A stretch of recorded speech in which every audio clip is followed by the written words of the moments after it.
Welcome to the Deep Dive. Today, we're really getting into a pivotal moment for India's security thinking. That's right. We're looking at the aftermath of the Pahalgam attack and Operation Sindoor. Specifically, what these events tell us about potential shifts, maybe big shifts, in India's defense doctrine and, well, how it deals with the world. Absolutely. We'll be drawing on news analyses, official statements, trying to piece together the picture for you. So let's start with Pahalgam, April 22nd.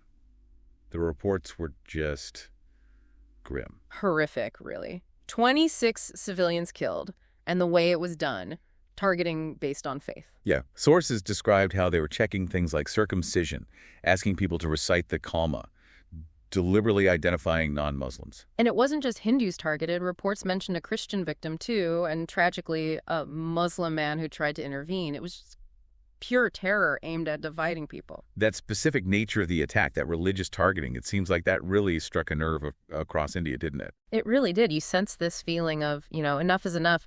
The sources we looked at definitely point to widespread anger. It felt different this time. And the human stories coming out. Mm-hmm. Just heartbreaking. Families facing death together. There was that account of a child telling the attackers to go tell Modi. It just amplified the national mood. Yeah, a real mix of grief, depression almost, but also this intense anger. It felt like a strong response was, well, expected. Which brings us to Operation Sindoor, launched not long after on May 7th. India's response. Yeah. Described as measured justice, not revenge, but certainly forceful. Very forceful. The Prime Minister himself confirmed strikes against 9 specific terror-linked sites inside Pakistan and Pakistan-occupied Kashmir. Targeting places like Bahawalpur and Muridke. Places described in some reports as universities of global terrorism. Right. Linked, according to those sources, to some major past attacks globally, like 9/11, the London bombings. So significant targets. And the PM's statement mentioned over 100 dreaded terrorists eliminated, including leaders who'd been active against India for, well, decades. The stated aim was clear: justice delivered, precision strikes. Now, Pakistan's reaction, initially denial, right? Standard playbook, perhaps. But then came retaliation. Targeting Indian schools, colleges, even religious sites like gurudwaras and temples, plus civilian areas and a military base. But how effective was that retaliation? The sources we've seen suggest not very. Apparently not. Reports indicate their drones, missiles, they were largely intercepted by India's air defense systems. Pretty effectively, it seems. And there were also reports, weren't there, about Indian strikes actually damaging Pakistani Air Force bases, assets they'd previously shown off. Yes, suggesting India wasn't just defending, but also hitting back precisely at military targets. After about 3 days of this, suffering significant losses. May 10th, Pakistan reached out. Their DGMO contacted India's DGMO. The message reportedly was a plea to ease tensions, assurances of no more terror, no more military provocations. And India's response, not a ceasefire, that was made clear. No, a suspension of retaliatory action, with a very strong caveat. We're watching. Which was underlined by that Indian Army video on May 18th. Justice served, showing footage of the strikes. Leaving no doubt about the message. A lesson Pakistan wouldn't forget. So all this, the attack, the response of it, it really seems to point towards a shift, maybe even a solidification of a shift, in India's defense doctrine towards Pakistan. It looks that way. Some analyses we read talked about a progression from defensive to defensive offensive. And now one source even mentioned something called a double squeeze strategy. Right. The exact details of double squeeze weren't fully laid out in what we saw, but the direction seems clear, more proactive, more assertive. The Prime Minister had already articulated a tougher line after earlier strikes, but Operation Sindoor seems to be the embodiment of that policy now. Let's maybe break down the key ideas of this apparent new policy. Okay, first, any terror attack gets a fitting reply, but on India's terms. Time and place chosen by India. Second, going after the source.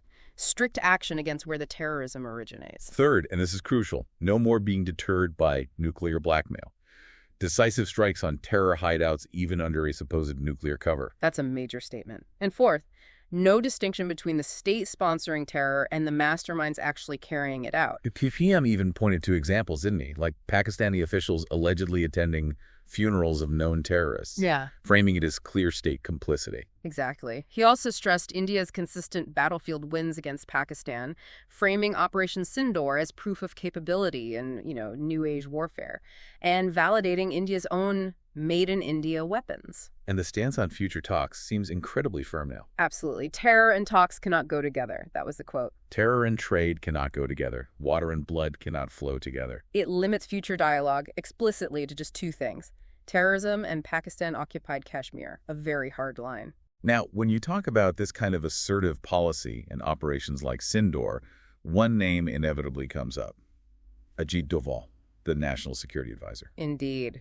He's often called the James Bond of India, a reputation built over decades. His background is pretty extensive.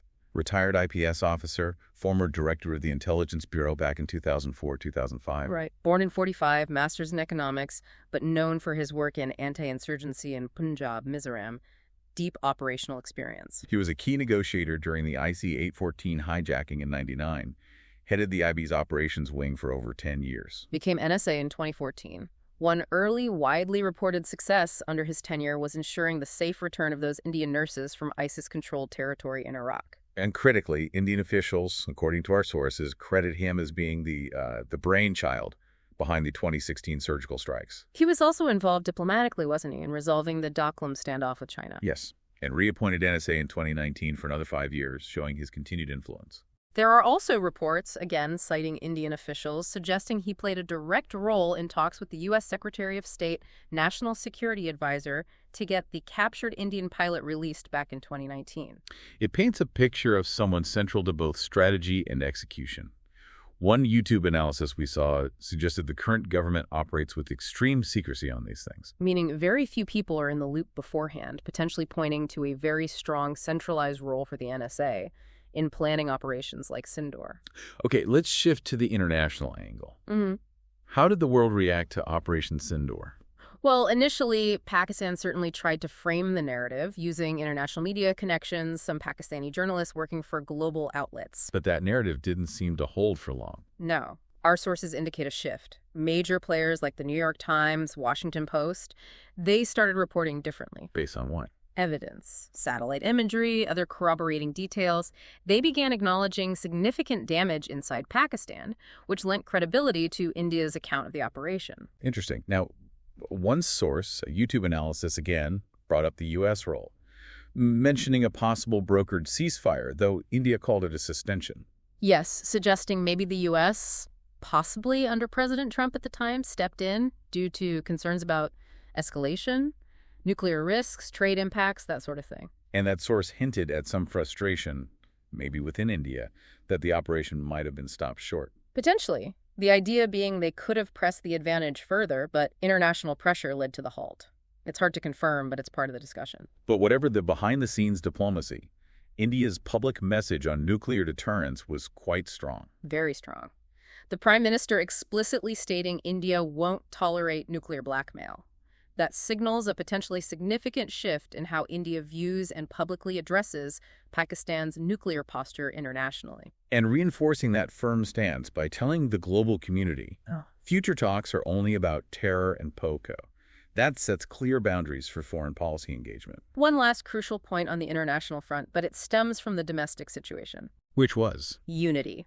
One commentator returning to India at the time noted remarkable consensus. Across political lines, civil society, everyone seemed united in supporting strong action after Pahalgam and during Sindoor. That kind of domestic backing really strengthens a nation's position when dealing with other countries on security matters, doesn't it? Absolutely. It gives the government a much stronger hand to play. Okay, so wrapping up, the Pahalgam attack emerges as this horrific catalyst, leading to Operation Sindoor, which really seems to showcase a new, much more assertive Indian defense policy. with the NSA, Ajit Doval, appearing to be a key architect and driver of this strategy.